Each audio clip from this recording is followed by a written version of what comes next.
네, 오늘은 하나님과의 관계. 그래서 제가 어떻게 하나님과의 관계를 세례받기 이전과 또 세례 받았을 때, 그리고 앞으로의 내 삶이 어떻게 방향으로 이끌어 나가는지 또 제 이야기를 하려고 해요. 그래서 하나님과의 관계, 여태까지 살면서 제가 32살에 하나님을 믿었었거든요. 네, 좀 많이 늦지도 않고 그렇다고 해서 아주 이르지도 않은 그런 나이인데, 그때 만난 하나님의 이야기를 그 전의 삶에 대해서 안내하면서, 계속 우리가 그리스도 안에 있지만 계속해서 우리에게 시험이 듭니다. 살아가면서 어떤 선택을 하든 간에 그러면서의 어떤 하나님과의 씨름했던 거, 또 내 삶의 고단함과 또 내 본인과의 씨름을 안내하고, 각자의 하나님과의 관계, 나는 어땠을까라는 것들을 생각해 보셨으면 좋겠어요. 네, 오늘 그런 말씀을 전체에 에베소서 2장 1절부터 10절까지 말씀을 나누고자 합니다. 네, 다 같이 한번 읽어주시면 좋겠습니다. 네, 시작. 여러분도 전에는 허물과 죄로 죽었던 사람들입니다.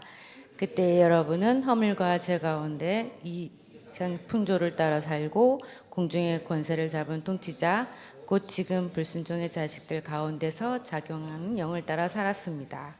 오늘도 모든 그들 가운데서 육신의 정욕대로 살고 육신의 마음을 원하는 대로 행했으며 나머지 사람들과 마찬가지로 날 때부터 진노의 자식이었습니다.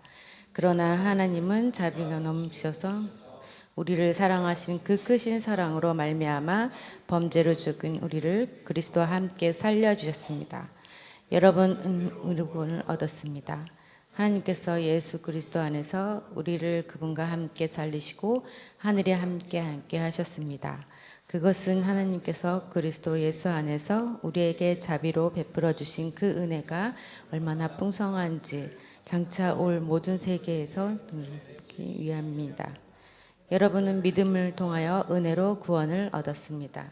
이것은 여러분에게서 난 것이 아니요 하나님의 선물입니다.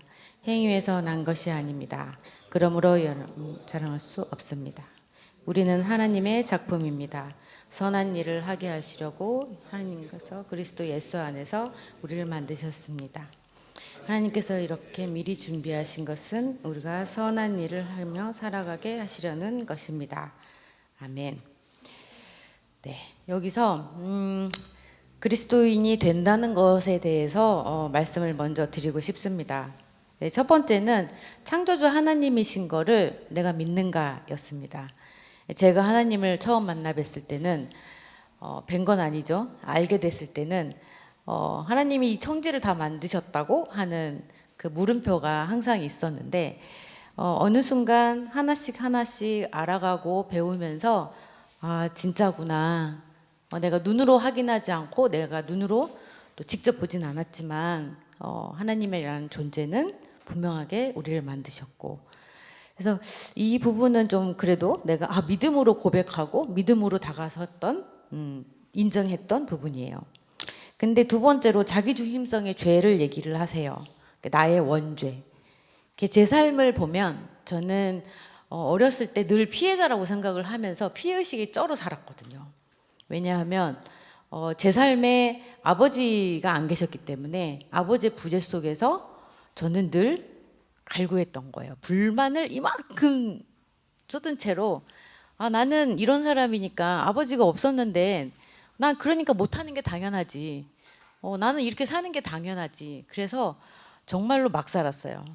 10대 때, 특히 10대 때 공부 안 하고, 그래서 지금 많은 후회를 하지만 10대 때 공부 안 하고 20대의 삶이 또 건강했냐? 또 그렇지는 않더라고요. 20대 때 온전하게 성장하지 않으면 그것이 20대로 연결이 되더라고요. 그래서 저는 이 부분에 있어서 하나님과 많이 씨름을 했어요. 아니, 저는 피해를 많이 입고 하는 일마다 안 됐고 내가 무슨 죄를 졌습니까? 피해를 봤으면 봤지. 이런 상태로 저는 하나님과의 오랫동안 하나님 세례를 받고 나서도 약간 이 부분 때문에 해결되지 않는 부분들이 있었어요. 그래서 예수 그리스도의 그 십자가를 아주 늦게 깨달았어요. 나를 대신해서 대속하신 분이라고, 라는 부분이 안 믿기는 거예요. 그리고 그만큼 내 죄가 얼마나 많았기에 내 죄를 사해 주신다고? 나는 죄가 없는데? 라는 생각으로 이 부분이 많이 힘들었어요, 사실은. 하지만 살면서 하나님과의 좀 더 다가가고 기도하고 또 예배를 드리면 드릴수록 내 이전의 10대의 생활들이 좀 해석이 되는 거예요. 내 이전의 삶들이 힘들었고 고단했지만 그 속에서 하나님을 몰랐지만 발견되어지는 부분들이 여러 곳이 있었어요. 내가 하나님을 알지 못해도 하나님은 늘 지키고 있었구나, 나를 보고 있었구나, 관심을 가지고 있었구나라는 것들을 조금 보게 됐어요. 그러면서 이제 내가 가지고 있는 내 속에 있는 그 원래의 죄, 내 생각대로 생각한 거죠. 내가 피해 의식을 가지고 있었던 것도 제 마음대로 생각한 거예요. 그래서 그렇게 처음에는 많이 거부를 했던 것 같아요. 그래서 이 부분은 조금 뒤에서 제가 또 말씀을 드리고요. 그래서 예수 그리스도의 보혈 십자가에 대해서도 많이 나중에 천천히 저에게는 다가왔고, 그러고 나서 하나님의 자녀가 되었대요. 이 부분도 저는 어디에 소속되어서 살아본 적이 거의 없어요. 뭐 학교, 고등학교 때까지는 학교에 대한 소속이었죠. 20대가 돼서는 어디에 소속된 바가 없었어요. 이제 결혼을 하면 이제 공동체라는, 가족 공동체라는 거에 이제 소속이 된 거죠. 그거 하나에 매달리고 살았던 거예요. 어디에 갈 수도 없었고 갈 곳도 없었기 때문에 가족 공동체, 남편과 자녀 이렇게 네 식구가 그냥 똘똘 뭉쳐서 우리끼리 잘 살면 되지라는 생각으로 있었습니다. 근데 하나님의 자녀로 제가 받아들이게 되는 계기가, 사람은 혼자 살 수는 없고 우리 아이들을 보니까 내가 나중에 뭐 죽게 되거나 사고를 당했거나 하면 우리 아이들을 돌봐줄 곳이 없는 거예요. 그리고 우리 아이들이 그 가치관 있잖아요. 내가 어떤 살고자 하는 방향이 저 혼자의 이거를 못 믿겠더라고요. 그래서 남편하고 같이 이제 고민하다가 우리가 뭔가 찾아야 되겠다. 근데 그게 뭔지는 잘 몰랐어요.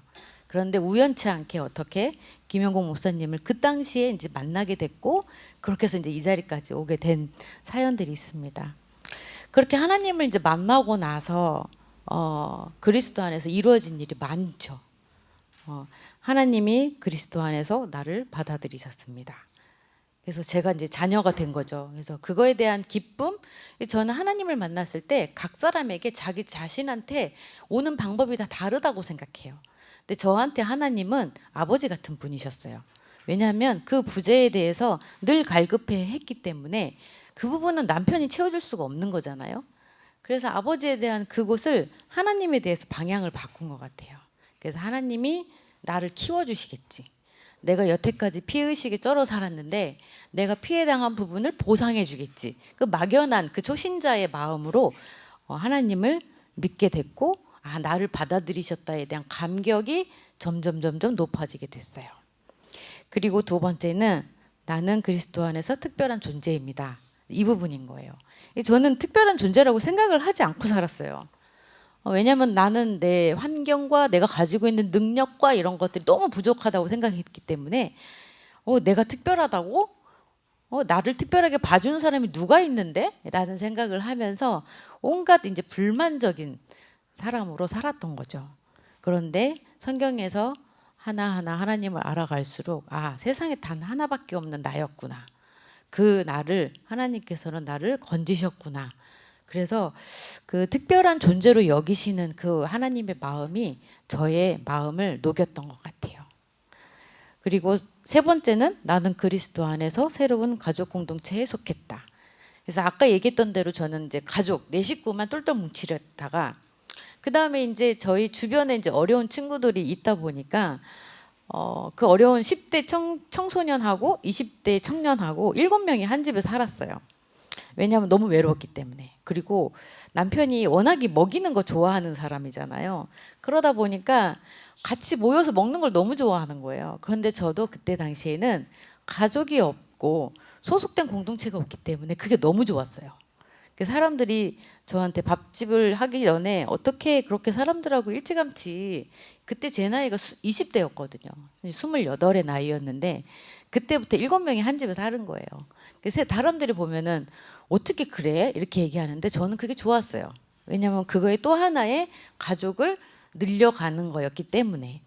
그리고 나서 이제 수년이 지나서 이제 하나님을 만나게 됐을 때는 아, 공동체가 필요하구나. 나는 공동체가 없으면 살 수가 없구나라는 생각이 많이 들어서 그 풍삼기에 보면은 이 세 가지를 늘 외우도록 되어 있어요. 그래서 이 존재, 하나님이 나를 이렇게 만드셨다는 이 존재를 잊지 말자. 그래서 나를 받아들이셨고 나를 특별한 존재로 여기시고 그다음에 가족 공동체에 속했다. 지금 내가 가정교회에 속하고 또 우리 한 가정이 있고 또 이게 점점 확장이 되더라고요. 그러면서 이제 제 삶이 조금씩 이제 변화되는 것들을 좀 느낄 수가 있었어요. 그렇게 이제 주님을 받아들이게 된다면 이게 모든 것이 이제 축복과 이제 특권이라고 저는 생각을 했어요. 그래서 특별한 존재입니다라고 했을 때 굉장한 자존감이 저에게는 좀 올라갔던 계기가 되었죠. 그리고 공동체가 있었기 때문에 제가 이 자리에 서 있을 수 있었던 것 같아요. 저는 굉장히 불안한 사람이고 굉장히 내향적이고 굉장히 수줍음이 많은 사람이었거든요. 그래서 이렇게 나와서 얘기하는 거는 저는 20년 전까지만 해도 정말 기적 같은 일입니다. 저에게는. 그래서 가만히 그렇게 이제 하나님과의 관계에서 내가 중요하게 또 하나님 마음은 어떨까? 그래서 하나님 관계 속 우리를 향한 하나님의 마음을 조금 살펴보고자 해요. 첫 번째는 하나님은 우리를 지켜주신다예요. 네. 제가 이제 세례받기 전에 왔던 삶들이 좀 지난했어요. 근데 특히나 이제 10대 때는 혹독할 만큼 이제 많이 어려웠었는데 그때 한 번은 제 삶이 너무 싫은 거예요, 제가. 그래서 14살인가 중학교 1학년 나이였을 거예요. 중학교 1학년 나이에 제가 그 금천구에 살았어요. 금천구에 살았었는데 금천구에서 영등포를 거쳐서 여의도 한강까지 걸어갔어요. 그게 저도 이제 왜 그랬는지는 잘 생각이 안 나는데 그리고 이제 다시 되돌아 집으로 가야 되잖아요. 여의도 한강에서 집으로 다시 돌아가려면 또 수십 킬로를 가야 되는 거예요. 그래서 그때 한 10시간에 걸쳐서 왔다 갔다 했던 것 같아요. 오전에 점심때쯤 출발했는데 거의 밤 늦은 밤에 집에 도착을 했던 거죠. 근데 그때는 온갖 그 불안과 불만과 피해의식과 막 어쩌라고 뭐 이런 마음들이 온갖 담아서 그때 걸어갔던 것 같아요. 그러면서 그때 어떤 뭐 나는 그렇게 한 50km를 걸었어, 뭐 60km를 걸었어. 이게 나는 성취감이 아니라 오히려 내가 나를 내려놓고 포기하는 그런 시간이었던 것 같아요. 그렇게 실컷 10시간 이상을 걷고 나니까 좀 마음이 후련해졌어요. 그래서 그 이후로는 포기하자. 내가 가지고 있는 내 삶이 그냥 이렇게 사는 거지. 이렇게 사다가 언젠가는 좋은 사람 만나고 좋은 사람들과 같이 인연이 되면 또 변화하겠지. 이제 그렇게 막연하게 그냥 저를 그냥 놔둔 계기가 됐던 것 같아요. 근데 그때에 사실 생각해보면 아찔해요. 14살 여자아이가 그 영등포가 되게 음침했거든요, 그때는.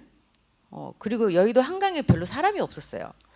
근데 14살 아이가 그 야밤에 다니는 거를 참 온전하게 집에 돌아올 수 있었다는 게 너무 감사한 거예요. 나중에 하나님을 만나고 보니까 위험천만했던 순간이 저에겐 참 많았어요. 한때는 제가 불만이 너무 많아서 이거를 쏟을 데가 없는 거예요. 엄마는 늘 밤늦게 오죠. 또 여동생은 또 내가 보호해야 되는 사람이고 그러다 보니까 집에 들어가는 게 싫어가지고 맨날 밤으로 밖으로 돌아다녔어요. 나쁜 짓도 많이 했어요. 어느 구멍가에 가서 아이스크림도 훔쳐 먹었어요. 그랬던 기억이 나는데 왜 그랬는지 모르지만 불만이죠. 그래서 그때 다행히 걸리진 않았어요. 그래서 그 야밤에 옛날에는 아이스크림이 밖에 나와 있어 그걸 철문으로 이렇게 덮어놨더라고요. 그걸 뜯어가지고 친구들과를 몰려다니면서 그런 나쁜 짓도 했었어요. 그러니까 저는 10대는 완전히 포기한 삶을 살았어요. 그래서 지금 그래서 그때 공부 안 한 걸 지금 하나 보다라는 생각을 많이 드는데 그랬던 건데 그때 가만 생각해 보면 지금 와서 생각해 보면 아 하나님 나를 진짜 많이 사랑하셨고 보호하셨구나라는 생각이 들어요. 그래서 그런 시간을 거쳐서 내가 지금 위급할 때, 내가 하나님을 알지 못했을 때, 또 하나님을 알더라도 순간순간 우리는 다른 방향으로 가요. 하지만 그때마다 늘 하나님은 나를 이렇게 보고 계시는 거를 알 수가 있었던 것 같아요. 그리고 두 번째는 하나님은 우리와 친밀하기를 원합니다. 하나님의 친밀감은 나의 친밀함과는 조금 다른 것 같아요. 왜냐하면 하나님과의 나와의 어떤 관계를 맺기를 참 원하세요. 지난번에 제가 또 말씀드렸듯이 저는 늘 남편 뒤에 숨어 있었어요. 그래서 하나님은 남편도 그걸 눈치를 챘죠. 너무 의존적이고 남편을 마치 내 보호자인 양 그렇게 의지하고 가정교회 때도 사실 다 남편한테 밀었어요. 찬양이도 자기가 해. 말씀 요약도 해. 나는 밥하는 걸로 나는 충분하게 잘할 수 있어. 내 역할은 이거야. 라고 해서 그걸 다 이제 회피를 했던 거예요. 근데 결국에는 그게 고스란히 저한테 돌아와요. 왜냐하면 말씀 요약을 하지 않고 찬양 인도를 하지 않고 대표 기도를 하지 않으면 사실 저는 자꾸 후퇴를 하는 거예요. 하나님한테 다가갈 수 있는 기회를 자꾸 놓치게 되는 상황이 벌어지는 거예요. 그래서 한때는 남편이 저한테 홀로서기가 좀 필요하겠다. 저도 마찬가지로 동일하게 당신도 그런 생각을 했어? 나도 그런 생각이 들었는데. 그래서 그때부터 홀로서기를 시작을 했어요. 그래서 그래 나도 목자이지. 그럼 내가 해야 될 역할이 있지. 또 같이 기도하고 같이 찬양하고 같이 말씀도 나누고 그래야 되는 거지. 라고 해서 그래요. 그래서 점점점 우리는 살면서 나이가 들어 보니까 내가 해야 될 감당해야 될 역할들이 하나씩 늘어나는 거예요. 예전에는 누구의 딸이었고 누구의 아내였고 또 누구의 엄마이고 그리고 목자이고 또 일 관련해서는 센터장이기도 하고 지금은 또 학생의 직분까지 맡게 돼요. 그 살면서 내가 호칭이 여러 가지가 생기더라고요. 근데 그거에 대해서 하나님과의 관계에서 나와의 이 모든 것들을 어떻게 다룰 건지를 하나님은 조금 보시는 것 같아요. 그래서 하나님에 대한 나와의 어떤 친밀함, 그 관계는 내가 어떤 일을 하든지 간에 하나님은 나와 너와의 사이에 뭐가 있으면 안 된다라고 얘기를 하시는 것 같아요. 그래서 이제 그 홀로서기를 연습을 하고 지금도 연습하고 있습니다. 그 연습을 하면서 지금 많이 좋아졌죠. 많이 좋아지고 또 도전하고 힘들어도 좀 극복하는 그런 시기를 가지고 있어요.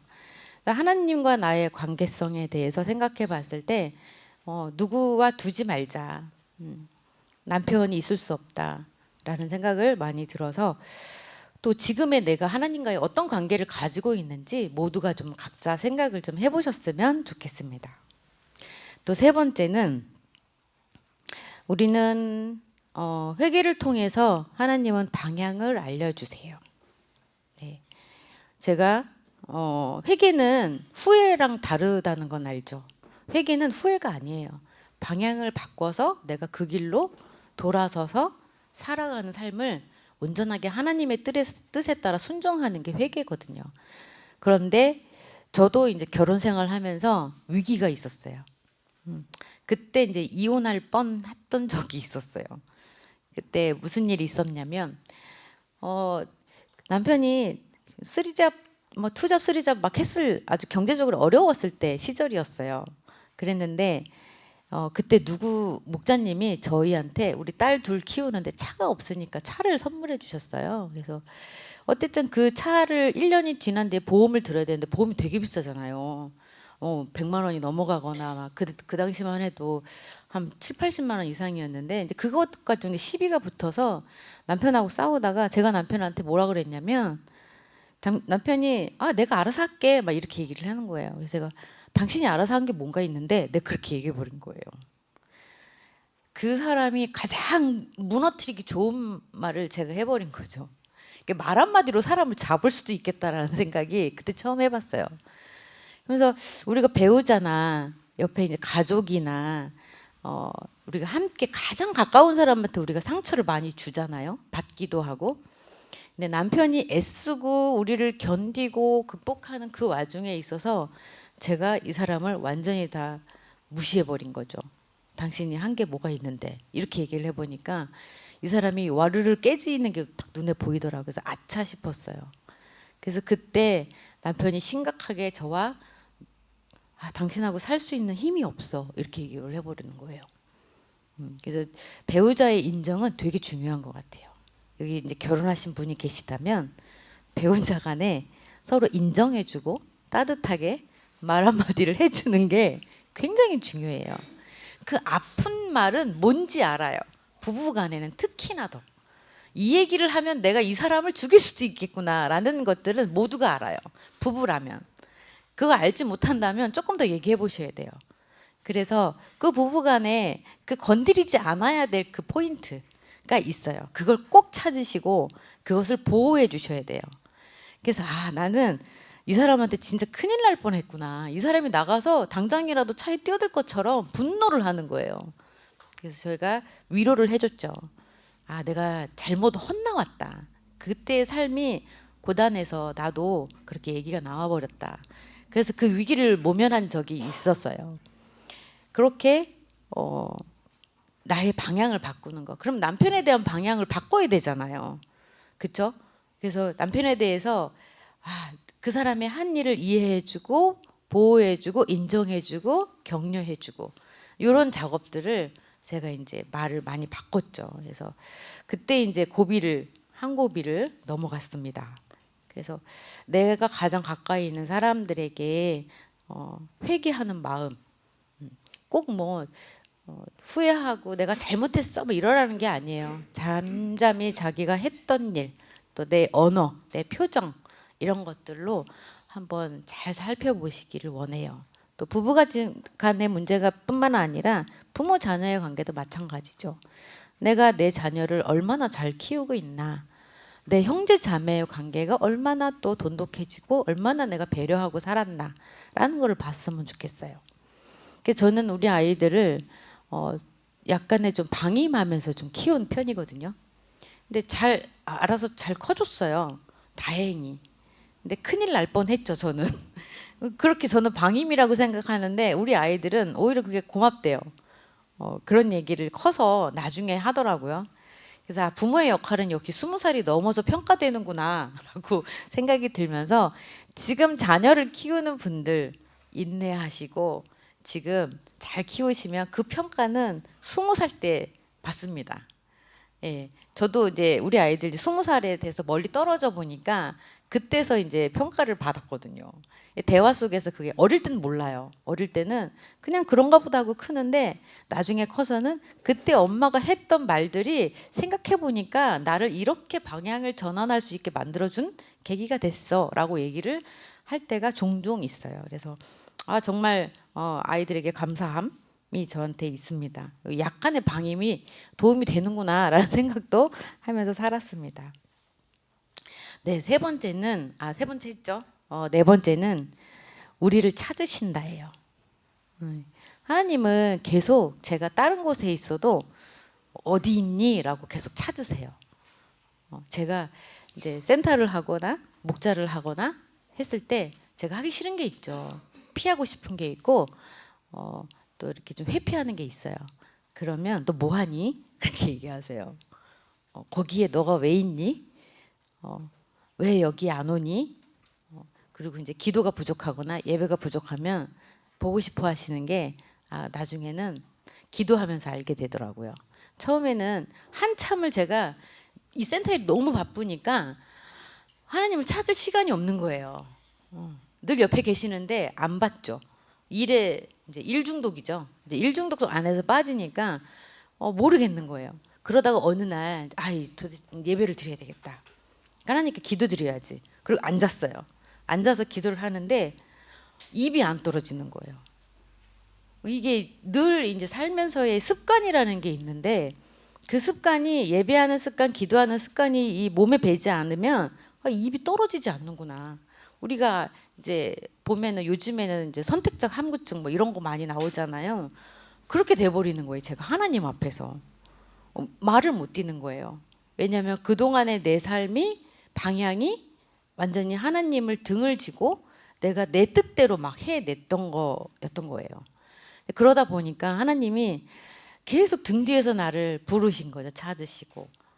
근데 내 생각은 얘기해 주려면 전 안 듣고. 근데 이랬던 시간들이 있어서 근데 그 계기로 해서 입이 안 떨어지는 거를 참 너무 놀랬어요. 그래서 이거는 기도도 습관이고 훈련이고 노동이구나. 그게 하나님을 만나는 시간인데 그 시간조차도 제가 느끼지 못하고 내 삶의 일부분에서 약간 배제시켰구나라는 생각이 들어요. 그래서 늘 그때부터는 하루에 짧게라도 늘 기도하려고 애를 쓰고 5분이라도 소리를 내서 하나님 오늘도 감사합니다. 오늘 이러이러한 일이 있었는데 이렇게 누리게 해주셔서 감사합니다. 또는 내가 오늘 이러이러한 실수를 했는데 이런 것은 제가 어떻게 해야 될까요? 이렇게 말 한마디라도 진짜 그냥 눈 감고 이렇게 기도하는 것보다는 지나가면서 혼잣말로 조용히 하나님께 얘기하는 습관도 참 중요하겠구나라는 생각을 좀 했습니다. 나를 찾으시는, 우리를 찾으시는 하나님을 늘 우리는 생각을 해야 되겠어요. 마지막은 제때에 주시는 열매와 축복입니다. 하나님은 그렇게 내가 하나님의 방향으로 길을 기울이고 내 행동이 그쪽으로 가 있으면 하나님이 주시는 게 있어요. 근데 그걸 인지를 못하죠, 대부분은. 하나님이 내가 이걸 주려고 선물을 주려고 기다렸는데 얘가 안 와. 내가 안 가. 그러면 하나님을 줄 수가 없는 거죠. 근데 그게 뭐가 됐든 그게 사람이 됐든 돈이 됐든 또 내 자녀가 됐든 내 배우자가 됐든 그들을 통해서 그 물건들 그걸 통해서 하나님이 주시려고 하는 게 있으세요. 근데 그 제때를 내가 인지를 못하고 그냥 흘려버리는 경우가 굉장히 많아요. 근데 어떤 거는 제때라고 해서 제때 주시는 축복과 이 열매가 이게 좋은 것만 있는 건 아니에요. 때로는 인내도 해야 되고 견뎌야 되는 순간도 오고 그거를 통해서 우리한테 열매를 주시기 위해서 견디는 시간도 주지 않을까요? 견딤을 통해서 우리는 열매가 있어요. 이제 열매를 맺을 때 굉장히 눈에 보이지 않는 시기가 있잖아요. 그 시기에 눈에 보이지 않지만 열매를 맺을 준비를 하고 있는 거예요. 근데 하나님이 나에게 주시는 뭔가가 있는데 그걸 알아차리지 못해. 굉장한 기회를 놓치는 거죠.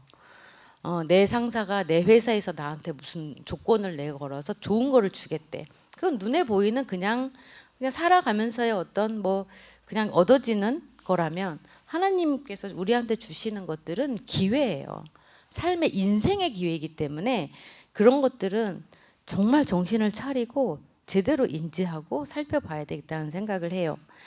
제가 입사를 했고 퇴사를 했던 그 시기를 저는 하나님한테 물어봤어요.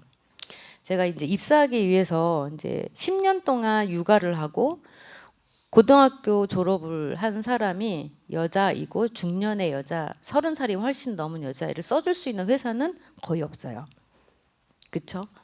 저는 교회를 다녀야 되기 때문에 저는 기도하면서 일요일 날 쉬는 곳을 좀 일할 수 있었으면 좋겠어요 라고 일을 막 찾았어요. 근데 제 경력으로는 제 경력 단절 경력이 있어 본 적도 없지만 학력도 부족하고 그래서 일할 수 있는 곳을 찾아보니까 식당이나 마트밖에 없더라고요. 근데 거기는 일요일 날도 일해야 되잖아요. 그래서 제가 1년 동안 우리 아이들 초등학교 1학년 때인데 그때 1년 동안 이력서를 한 2~30통을 쓴 것 같아요. 그래서 매일 가서 이력서를 내고 여기 일요일 날 쉽니까? 이렇게 얘기를 하고 저는 교회를 다녀야 되는데요. 이렇게 얘기를 해서 근데 잘 없죠. 그러다가 이제 기적적으로 한 회사를 만났어요. 근데 기적이라기보다는 소개를 했지만 어쨌든 내 경력으로는 그 일을 감당할 수 있는 일이 아니었어요. 그래서 엄청난 큰일이었어요. 무역회사였거든요. 저는 영어도 모르고 그런 무역에 관한 아무런 지식도 없는데 그 무역회사에 들어가게 된 거예요.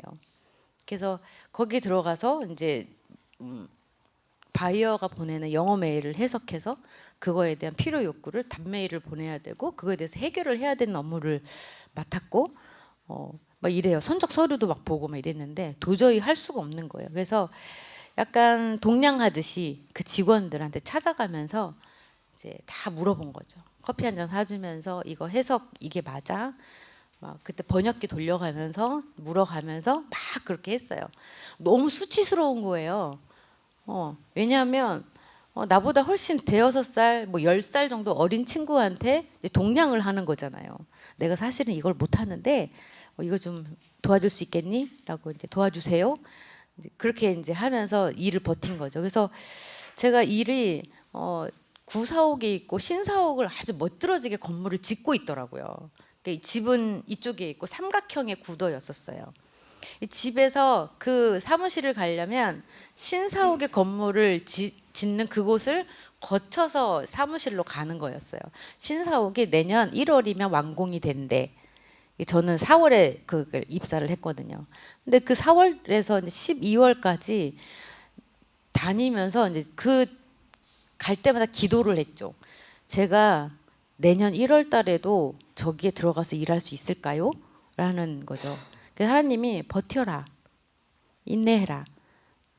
그렇게 얘기를 이제 기도하면서 주셔서 저는 끝까지 버텼어요. 그래서 12월까지 지나고 아주 좋은 신사옥으로 딱 들어갔어요. 너무 신나는 거예요. 해냈다라는 생각.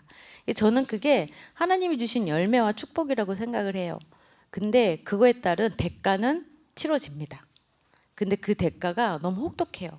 되게 수치스럽고 굉장히 좀 스스로 막 자존감도 떨어지고 막 그래요. 근데 결과적으로는 자존감이 많이 업됐어요. 자존감이. 왜냐하면 해냈으니까. 그래서 그 회사를 제가 12년간 다니게 됐습니다. 네.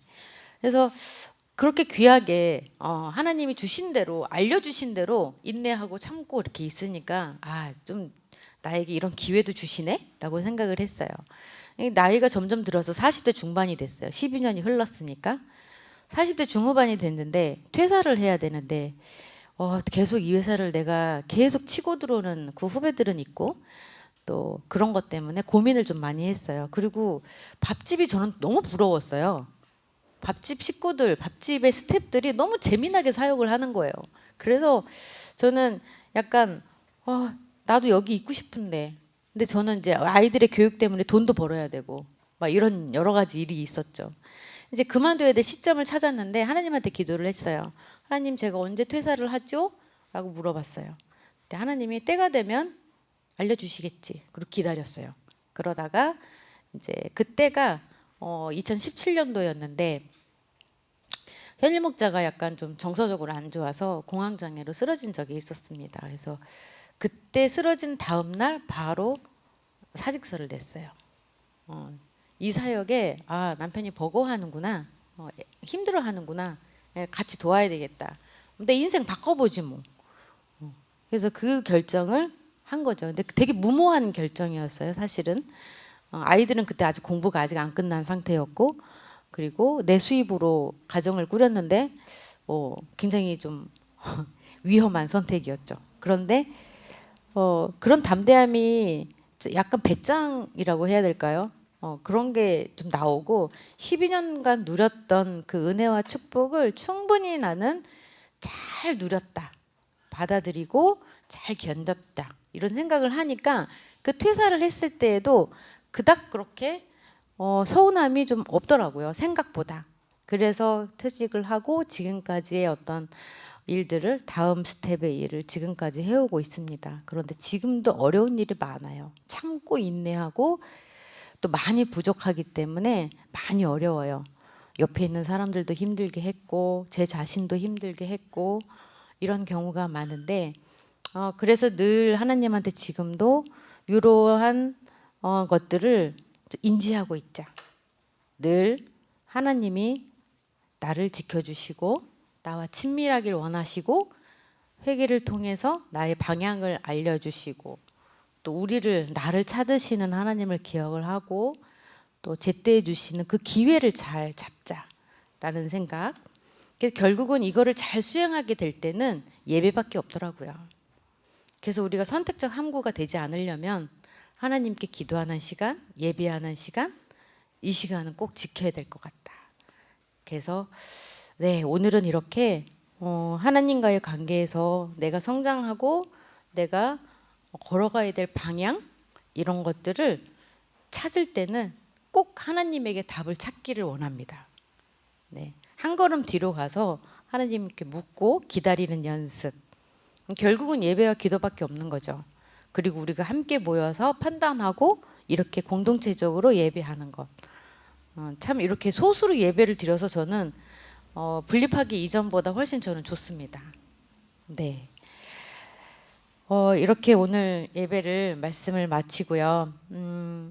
우리가 잠시 침묵하면서 제가 드렸던 제 말에 집중하지 마시고 각자의 삶을 한번 돌아보고 나는 어땠지? 나에게 하나님과의 관계는 어땠는지 1분간 침묵하겠습니다.